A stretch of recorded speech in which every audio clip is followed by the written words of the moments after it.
Borabanda police station పరిధిలో మహిళను నమ్మించి మోసం చేసిన వ్యక్తిని పోలీసులు అరెస్ట్ చేశారు. అతనిపై పలు సెక్షన్ల కింద కేసులు నమోదు చేసిన బోరబండ పోలీసులు రిమాండ్కు తరలించారు. అయితే కేసులో ఇన్వాల్వ్ అయిన అతని కుటుంబ సభ్యులను అరెస్ట్ చేయకుండా వదిలేయడం జరిగిందన్నారు.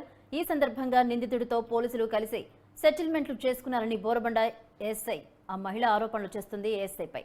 అయితే తనకు న్యాయం కావాలంటూ పోలీస్ స్టేషన్ ముందు ఆమె నిరసన వ్యక్తం చేస్తున్నారు.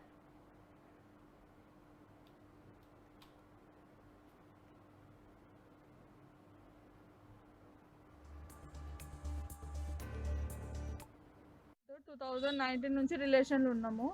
ఫేస్బుక్లో లవ్ చేసుకున్నాం, ఇట్లా మ్యారేజ్ కూడా చేసుకున్నాం. 2020లో మ్యారేజ్ చేసుకున్నాం. మ్యారేజ్ ఫొటోస్ ఇది మ్యారేజ్ కాదంట, నార్మల్గా కట్టిన తాళి అని అంటున్నాడు.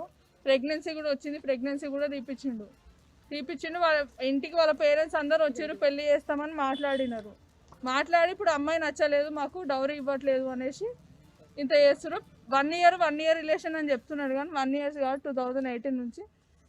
మా అక్క వాళ్ళ బాబు ఫోటో. ఇప్పుడు ఆ బాబు ఎంత ఉన్నాడు అంతే.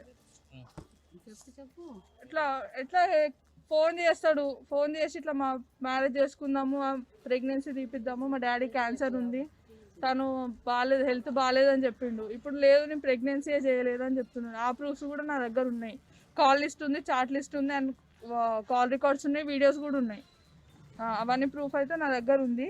ఇప్పుడు నేను చేసుకోను అని అంటున్నాడు. ఆల్రెడీ మ్యారేజ్ చేసుకున్నాడు. ఇప్పుడు నేను చేసుకోను, నేను కట్టలే తాళి అంటే ఇది తాళి కట్టిన ఫోటోనే. ఇదైతే పిఎస్కి వస్తే బోరబండ పోలీస్ స్టేషన్కి వచ్చిన సర్దార్ జమాల్ సార్ ఎస్ఐ ఆయన టేకప్ చేసిండు నా కేసు. సో స్టార్టింగ్ వచ్చిన న్యాయం చేస్తామమ్మా, అదమ్మా ఇదమ్మా అన్నారు. 2 days ఈవినింగ్ వరకు కూర్చోబెట్టారు. వాళ్ళ పేరెంట్స్ని పిలుస్తా అని పిలవలేదు. నెక్స్ట్ డే పిలుస్తా అన్న. 3 days ఇట్లనే కంటిన్యూ అయింది. ఆయన రిమైండ్లో తీసుకున్నారు.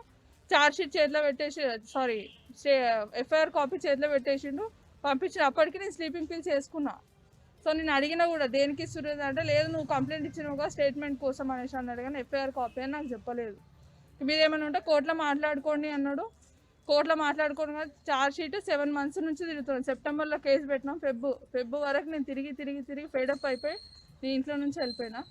సో నా పేపర్స్లో వాట్సాప్లో నా ఫొటోస్ మిస్సింగ్ అని, అబ్బాయి ఫోటో ఓన్లీ నా ఫోటో, ఈ పలానా అబ్బాయిని పెళ్లి చేసుకుంది, డిప్రెషన్లో వెళ్ళిపోయింది అనేసి అది కూడా నా ఒక్క ఫోటో వేసి చాలామంది చూసి చెప్పడం వల్ల నేను దాంట్లో నేనే వచ్చిన. ఇప్పుడు నేను ఎవరికి చెప్పలేదు.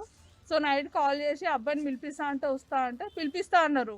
వచ్చినాక కూడా పిలిపియనని చెప్తున్నారు. ఇప్పుడు వచ్చినాక ఫొటోస్